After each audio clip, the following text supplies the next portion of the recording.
Kebijakan Jokowi itu merongrong APBN. Kebijakan Prabowo membuat APBN bolong. Kalau Jokowi kan kagak. Memang dia rampok semua itu. Tapi apa ya menurut lo yang harusnya bisa diperbaiki di rezim Prabowo ini? Enggak, rezim Prabowo itu nggak bisa diperbaiki, diganti itu. Momentum ini apa hubungannya antara momen dan tum? Ya, itu Bukan lagi. antara monyet, menteri dan ketum. Jangan diedit ya. Enggak. Tanya sama Bahlil. Paham nggak dia tentang buku, misalnya bukunya Bung Hatta? Enggak, kalau lo ngeliat Prabowo sekarang ya. Terus ada yang bilang, wah ini sih sebentar lagi jatuh nih menurut lo. Suara burung mengatakan bahwa Memang nggak ada ijazah Gibran. nggak ada ijazah apa.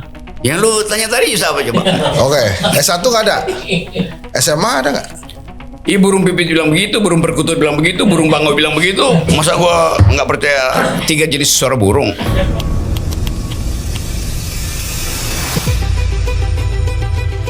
Menit ya, beberapa jam yang lalu. Angka itu lahir dari Ada suara miris. Saya nggak usah sebutkan namanya itu. Soekarno itu dia PMI kan. Misalnya kalau kita mau pindah ke taman ya cuma dapat 30. Kalau sekarang kayak kalau ke Jogja. Jadi tinggal pilih.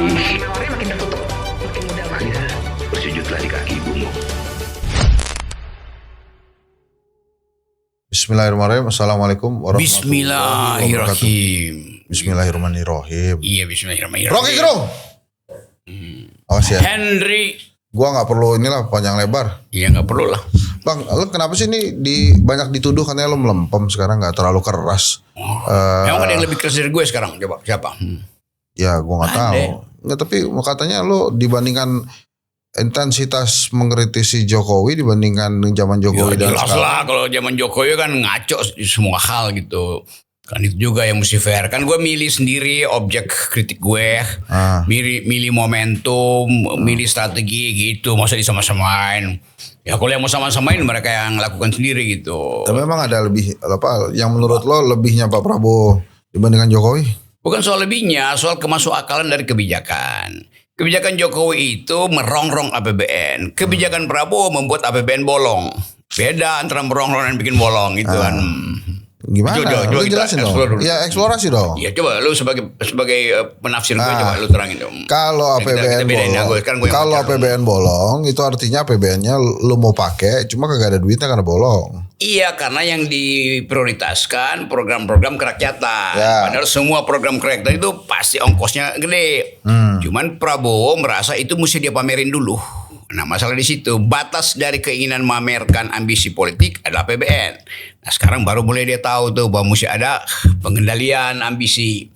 Mulai dipotong koperasi, mulai dipotong MBG.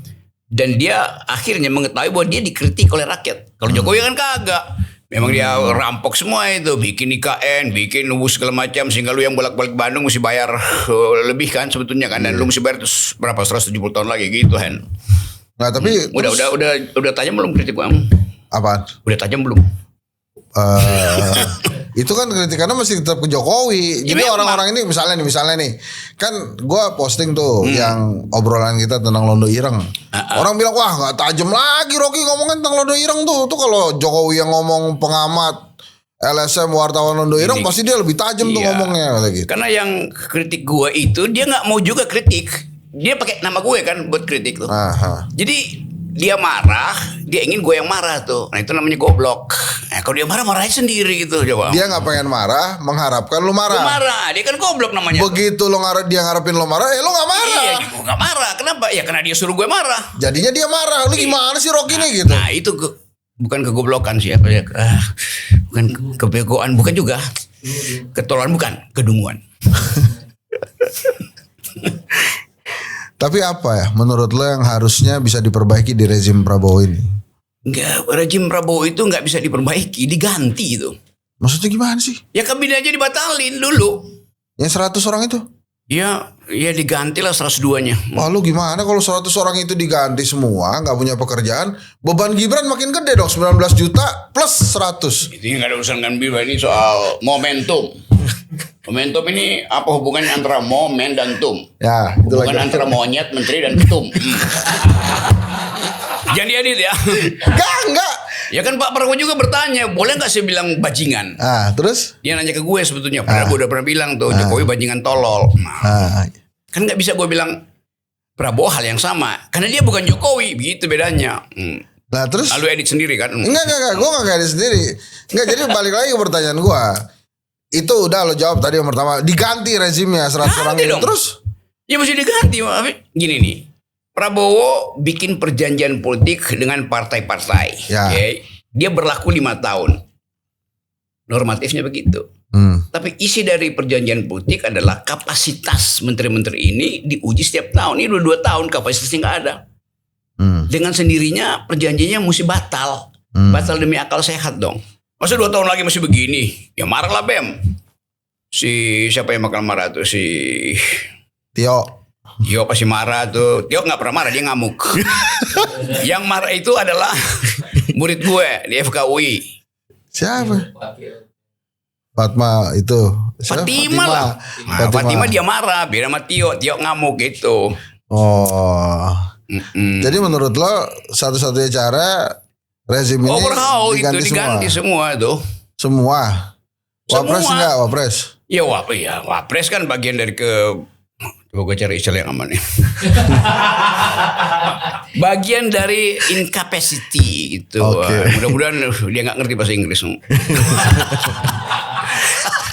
Jadi kalau menteri terus gini, kan itu udah 100 orang diganti. Itu diganti 100, diganti orang baru 100 lagi atau lebih kecil sebaiknya? Ya diganti 2 pun cukup. Kalau dua orang itu otaknya setara dengan yang 100 itu. Karena cuma ganti kualitas, bukan ganti kuantitas.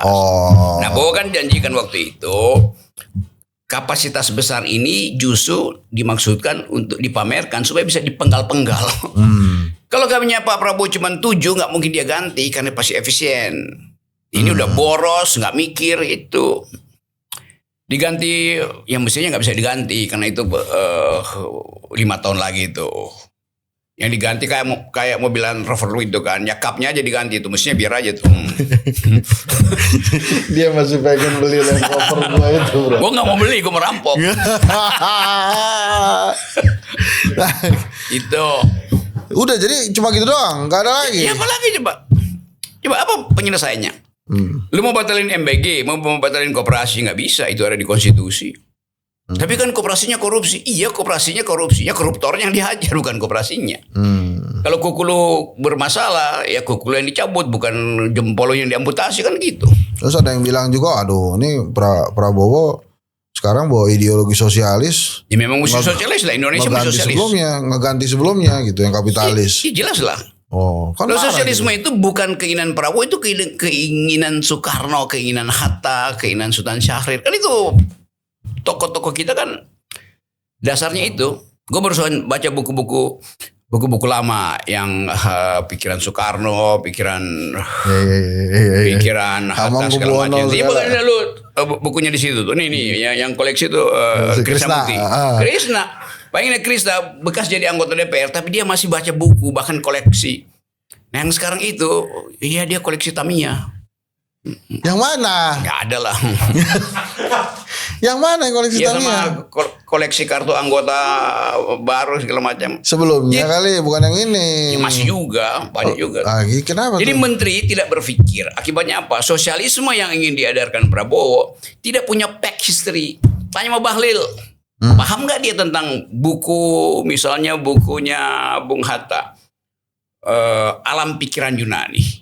Misalnya buku Bung Hatta tentang asas-asas koperasi dari siapa namanya itu tokoh yang selalu dia sebut itu Werner Hombart itu. Ya pasti sih Bahlil bilang ya nggak perlu baca buku. Ini era di mana semua hal tidak perlu pakai buku tuh. Oke Dinda, gitu. Ya, oke Dinda, semuanya jawab begitu tuh. Iya. Kenapa dia begitu? Dia frustrasi dia ditolak di UI, padahal dia karena nggak bisa baca buku ya. Nah kesalahan Bahlil dia udah punya jaket kuning, masih ingin punya jaket kuning satu lagi dari UI yang nggak bisa itu. Jaket kuning satu aja dia nggak mampu kok. Jadi kualitasnya Bahlil teman gue, tapi dalam percakapan politik kita mesti kasih kritik pada dia. Ya. Jadi kualitasnya itu yang mesti diganti, mesti ditingkatkan. Diubah cara melihat ideologi itu. Jadi presiden menginginkan ada semacam state capitalism atau a new kind of socialism. Tapi kabinetnya nggak paham. Akibatnya apa? Presiden sekarang dia bukan lagi presiden, jadi juru bicara kabinet. Jadi kabinet PR-nya lewat presiden. Dia mau marah tanggung karena dia punya perjanjian politik. Tapi prinsipnya perjanjian politik tidak boleh membuat presiden tersandra secara politik dong. Karena itu mesti diganti. Ya, Rocky masuk kabinet bayangan gak sih? Nggak ya? Apa? Kabinet bayangan lo bener gak? Masuk gua. Masuk loh. Bikin bayang-bayang buruk di kabinet. Bikin bayang-bayang buruk pada para menteri itu. Gitu. Aduh. Nih, gue pertanyaan lagi. Ada yang bilang begini, presiden itu sebaiknya tidak dikasih mikrofon tuh. Kalau dikasih mikrofon, dia ngomong macam-macam, jadi kacau balau di pasar, kacau balau, ekonomi kacau balau. Komentar lo gimana? Yang penting dia kasih mikrofon, tetapi yang dengar itu ditutup pakai earphone itu supaya nggak dengar uraian presiden. Lah, gimana? Ya supaya dia nggak komentar-komentar kan. Maksud lu gimana sih jadi? Lu gua kasih mikrofon, lu ngomong tapi gua pakai headphone buat tutup omongan lu itu. Jadi nggak dengerin kita. Nggak usah dengar. Tapi kenapa kemudian presiden senang banget impromptu, spontan? Karena nggak ada orang yang bisa ucapkan apa yang dia pikirin, maka dia bicara sendiri. Kan semua yang diterangin presiden harusnya yang nerangin itu Menteri, Purbaya, yang nerangin itu Caimin, siapa lagi tuh menteri-menteri itu Nusron segala macam tuh. Nah, Nusron nerangin ke UGM aja nggak mampu, bagaimana coba nerangin pakai mikrofon? Gitu. Jadi sebetulnya apa ini dengan presiden dengan out of context dari pidatonya Ada lag itu? antara ide presiden Gap. tentang sosialisme, tentang ekonomi kerakyatan, tentang welfare society, dengan kapasitas menteri-menteri ini. Kalau presiden bilang, oke, negara harus terlibat. Itu artinya aktivitas ekonomi harus dikendalikan oleh negara. Oh itu state capitalism. Memang. Apa yang buruk di situ coba? Konsekuensinya apa misalnya? Ya Bank Indonesia mesti dilibatkan dalam pembuatan kebijakan tuh. Berarti dia mesti ikut rapat kabinet gitu. Jadi dia separuh bagian dari kabinet. Orang akan marah tuh. Loh itu kan mestinya independen. Iya independen itu hasil keputusan IMF dan Indonesia di awal reformasi. Karena begitu banyak negara yang bank sentralnya itu dikendalikan oleh pemerintah. Supaya apa? Supaya ada kemampuan untuk mengatur defisit berapa, kelebihan uang beredar berapa. Tapi bahayanya kalau negara itu akhirnya jadi agen dari kapitalis kan itu. Jadi kalau presiden bilang state capitalism, sosialisme itu dia mengatasnamakan bangsa. Tetapi kalau outputnya ternyata menguntungkan oligarki, artinya kabinetnya nggak bekerja. Kan kabinet mesti mencegah supaya pikiran presiden tidak justru menguntungkan oligarki. Ilmu komunikasi kan bilang begitu. Kalau objeknya tidak mengerti si subjek, nah si objek itu harus mengambil alih pikiran si subjek. Tetapi si objek ini memang tidak sekapasitas dengan si subjek. Sama seperti kalau Prabowo lagi beredar ke luar negeri, dia bisa ngomong sama Putin, dia bisa ngomong sama Donald Trump. Ya tapi menteri nggak bisa ngomong kan. Apalagi bangsa. Jadi Prabowo main terlalu tinggi sebetulnya. Sementara kabinetnya itu terengah-engah loh. Dan takut untuk berdebat. URI sekarang Universitas Republik Indonesia. Menurut lo gimana itu?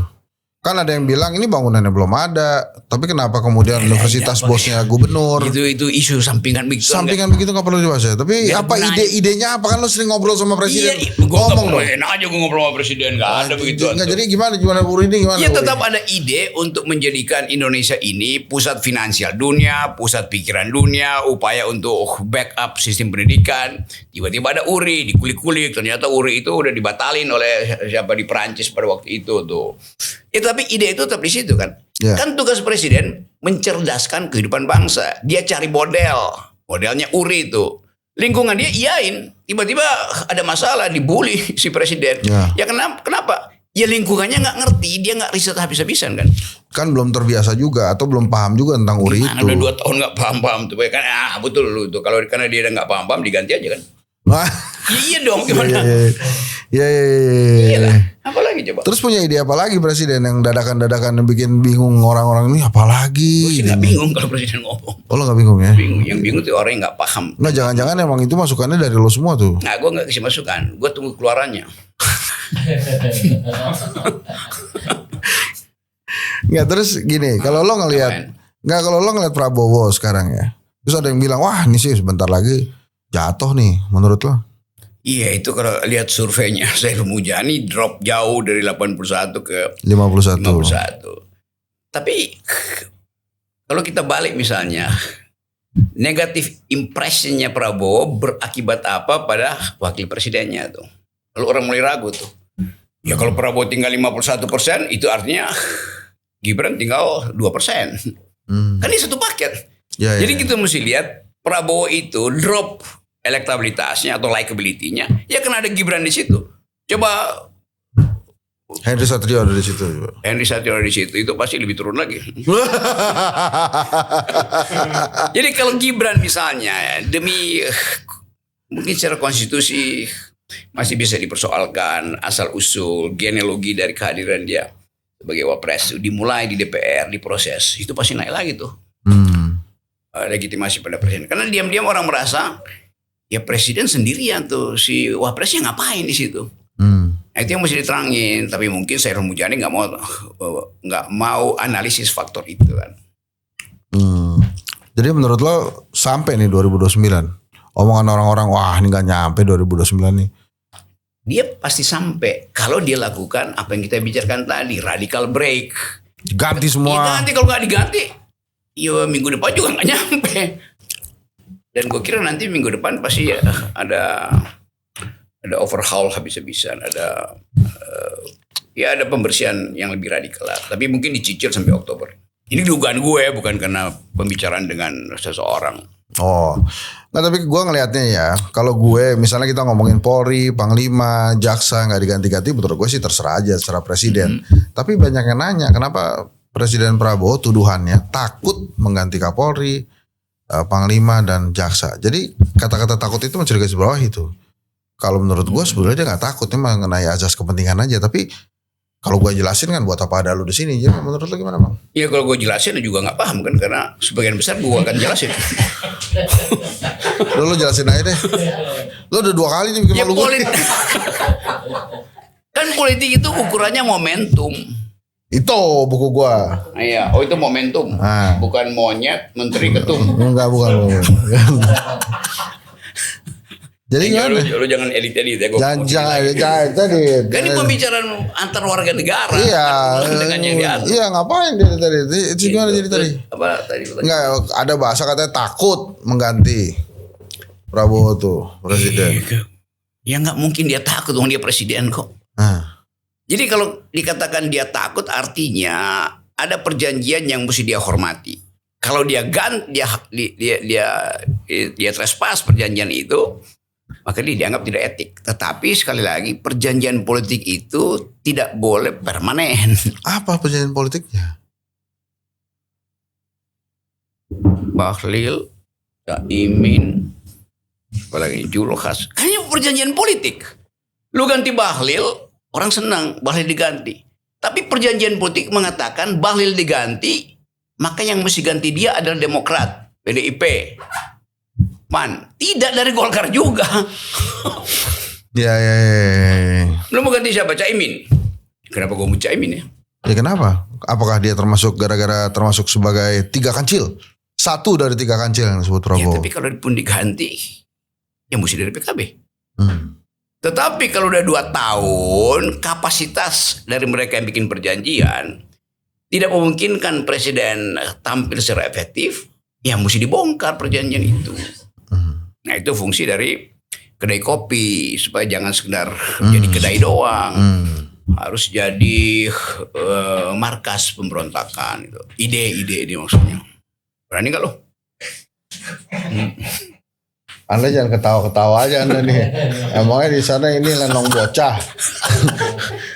Oh gitu. Iyalah. Coba gue lihat jam lo. Nah, tuh lihat tuh. Wah, ini gue pernah lihat nih jam ini.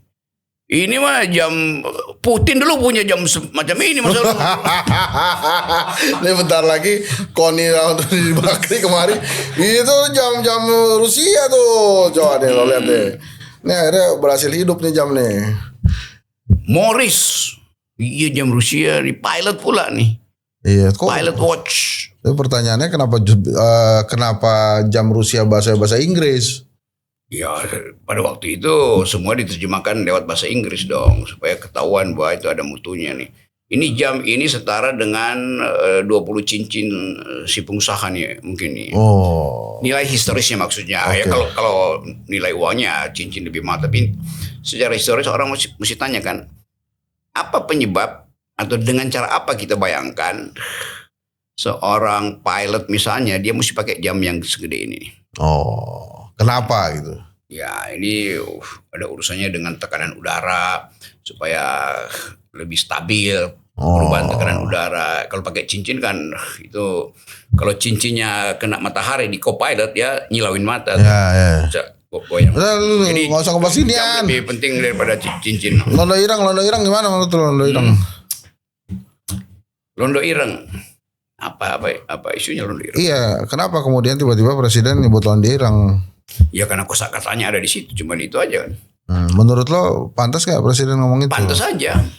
Yang nggak pantas menafsirkan itu melebihi sifat. Gue mesti cari kata tuh supaya nggak kena deli ya apa? Apa? Kan kita sebut Londo Ireng, so itu upaya untuk saling ngeledek. Antara? Ya nggak bukan soal antara, bahwa kata itu sendiri kata ledek. Lu Londo Ireng lu, penjilat lu gitu. Ya. Nah Tapi itu. orang bongkar akarnya tuh. Orang bilang Londo Ireng itu bukan orang Indonesia sebetulnya. Londo Ireng itu pertama-tama dipraktekkan oleh tentara Belanda karena dia prajuritnya nggak mampu untuk jaga imperialismenya dia di Afrika, Asia dan sebagian di Amerika Selatan, maka dia sewa mercenary dari Afrika. Kan yang pertama-tama jadi Londo Ireng ya tentara bayaran Afrika, bukan Indonesia dong. Nah, tapi kenapa kemudian presiden sampai berucap itu? Ini dia belum balas WA gue. Oh, belum balas WA. Gue tanya. Oh, keren juga ya. Terus kenapa ini kemudian banyak kehebohan nih Agrinas 1,8 triliun kipas angin iya, segala itu isu-isu begitulah. Itu bukan kehebohan, hal yang pasti akan terbuka. Kenapa? Karena heboh di dalam institusi itu sendiri kan. Kan itu bukan heboh antara kedai kopi sama kedai Agrinas. Bukan. Ya hebohnya di dalam dia sendiri. Iya, Artinya iya. di awal tidak ada yang stabil di situ atau pembagian bukan pembagian keuntungan sih. Pembagian janjinya nggak stabil. Tidak jujur. Nggak, terus menurut lo MBG ini bakal jalan nggak di tangan Pak Daryono nih?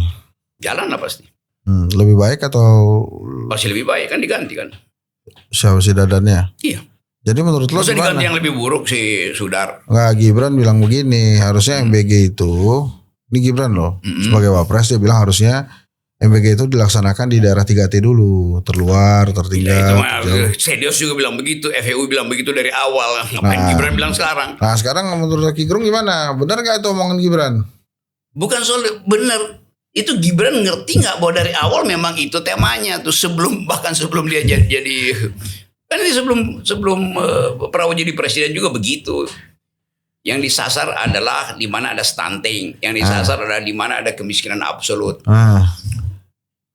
Itu Terus aja. bakal bersama Prabowo lagi Ya nggak? mestinya berjalan, tapi tiba-tiba ada Hormuz, APBN habis. Oh. Itu Nah, aja kan. sekarang- Faktornya faktor eksternal. Nah terus banyak yang bertanya juga, ini bakal mendampingi Prabowo nggak Gibran? Mendampingi. Start 2029 bareng lagi jadi wapres. Bakal mendampingi lagi. Emang sekarang Gibran mendampingi? Kan enggak. Kan dia tidak mendampingi. Dia ada bersama tapi tidak mendampingi. Oh nggak bikinin apa-apa kok. Ya karena itu bapaknya merasa bahwa oke. Secara tempelan tembok Pak itu berdampingan Pak. Iya tapi berdampingan. Ini kan masih di semen. Itu nggak ada semennya. Jadi Iya, masa nggak he's not- berdampingan? kalau kata Pink Floyd dia bukan another brick on the wall itu. Iya. Jadi menurut lo gimana? Seharusnya dia berpisah atau gimana? Ya harus bisa. Oh. Kan kedai kopi yang putusin itu. Gue dengar lo lagi bikin riset bahwa Gibran harus mundurkan diri dari. Apaan sih, Bang? Ada WA beredar kok kedai kopi punya proposal. Ini baru proposal ya. Belum di riset tapi kesimpulannya udah lo bikin. Apaan sih, Bang? Ini paling enak menjebak aja. Iya. Nggak, tapi itu kan ya ini lo udah ngomongin Gibran sih. Ini menurut lo dia tuh ada ganjelan pendidikan nggak? Apa ganjalan pendidikannya? Kan ada yang bilang katanya wah dia nggak S1, dia cuma SMA, atau ada yang bilang nggak SMA. Iya. Nggak, lo kan dengar selintingan-selintingan kalau sering naik gunung. Kali ada angin yang menyampaikan wah Enggak, pres gue lo gak tuh pernah dengar begini. suara angin. Gue dengar suara burung. Apa kata suara burung Ya tentang Gibran? begitu memang gak ada ijazah. Suara burung bilang begitu. Iya, ya begitulah. Suara burung mengatakan bahwa Memang gak ada ijazah Gibran. nggak ada ijazah apa? Yang lu tanya tadi siapa coba? Oke, S1 nggak ada. SMA ada nggak? Iya, burung pipit bilang begitu, burung perkutut bilang begitu, burung bangau bilang begitu. Masa gua nggak percaya 3 jenis suara burung? Bisa kok, burung-burung itu bisa tahu kalau Gibran nggak punya ijazah. Ya burung tuh pendengarannya lebih pekah daripada politisi. Makanya kemarin bisa lolos. Nah ini sekarang lo kalau sekarang ini Jokowi masih punya taji nggak? Apa tuh tadi?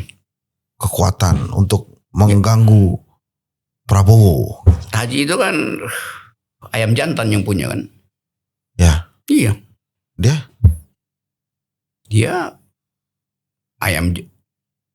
ayam mungkin tapi tidak jantan. Atau jantan tapi bukan ayam. ini juga nggak boleh diedit ya? Nggak boleh. Nggak boleh diedit kan? Ya kan taji kan adanya di ayam jantan kan, apa namanya yang buat bekla itu kan. Iya. Jadi dia masih punya nggak? Ya kalau ijazah aja nggak punya mana mungkin ada taji. Itu kata siapa ijazah nggak Roy punya Suryo dia? lah. Roy Suryo bilang bukan itu masalah asli apa nggak asli, bukan sih Roy Suryo tuh, atau Tifa yang ngomong asli nggak asli ya? Iya, karena itu semua keterangan itu menunjukkan tajinya nggak ada. Kalau Pak Jokowi punya taji, dia akan bilang nih ijazah gue mau ngapa kalian, kan gampang. Tapi ternyata dilama-lamain. Tapi kata dia itu emang dia sengaja main drama biar lama. Yang ada soal nggak apa-apa. Terus Dari segitu aja. Gini nih, seorang ya orang bilang dia bukan lagi presiden, karena itu jangan ganggu privatnya dia gitu. Kan itu ya. yang diperlukan. Seorang mantan presiden, dia kedudukannya lebih nobel dari presiden. Karena itu orang Prancis bilang noblesse oblige. Ya. Di dalam kedudukan tertinggi ada kewajiban tertinggi. Begitu dia berhenti jadi presiden, dia jadi tokoh mulia. Nah, orang yang mulia itu gak boleh lagi menyimpan semua hal yang ingin mencelakakan orang. Kalau dia menyimpan ijazahnya bertahun-tahun, dia ingin celakakan Roy, dia ingin celakakan Tifa, dia ingin celakakan publik. Jadi justru karena Pak Jokowi sudah mantan presiden, moralnya lebih tinggi ketika dia masih presiden. Kalau presiden dia masih bisa transaksi kan, transaksi politik. Sekarang dia anggap dia memastikan diri sebagai pengabdi bangsa atau sebagai pendeta itu. Maka dia nggak boleh berbohong atau dia nggak boleh memainkan individualitas dia atau arogansi dia untuk biarin aja, atau di ujung gua akan hukum dia tuh kan. It's an immoral action. Oke. Gue geser topik lagi. Kalau kata gue, Nggak kayak yang gue terangin tadi, cukup paham lo kayaknya. cukup paham gue, agak bingung juga gue. Ntar kita masuk lagi dalam masalah Jokowi yang lebih tajam. Ini kalau kata Nah, ini udah paling tajam yang gue terangin tadi. Oh, Ada gitu lagi. ya? Ini soal posisi moral dari seorang mantan presiden kok. nggak, tapi masalahnya kalau dia nggak ngerti gimana? Balik lagi ke situ deh Ya sebelum gue nanya nggak lagi. ngerti, wawancara dia ke Solo. Kayak Tempo kemarin. Ya. Tempo wawancara. Tapi tetap aja gagal kan. Emang kagak? Ya nggak ada poinnya kan. Oh iya begitu aja. Ya kan kita udah tahu Pak Jokowi akan jawab hal yang sama terus. Ya sudah, ya proses pengadilan. Ya lo kok tanya saya. Iya kan, itu intinya. Tapi menurut lo dia nggak punya ijazah? Siapa? Jokowi Punya. punya.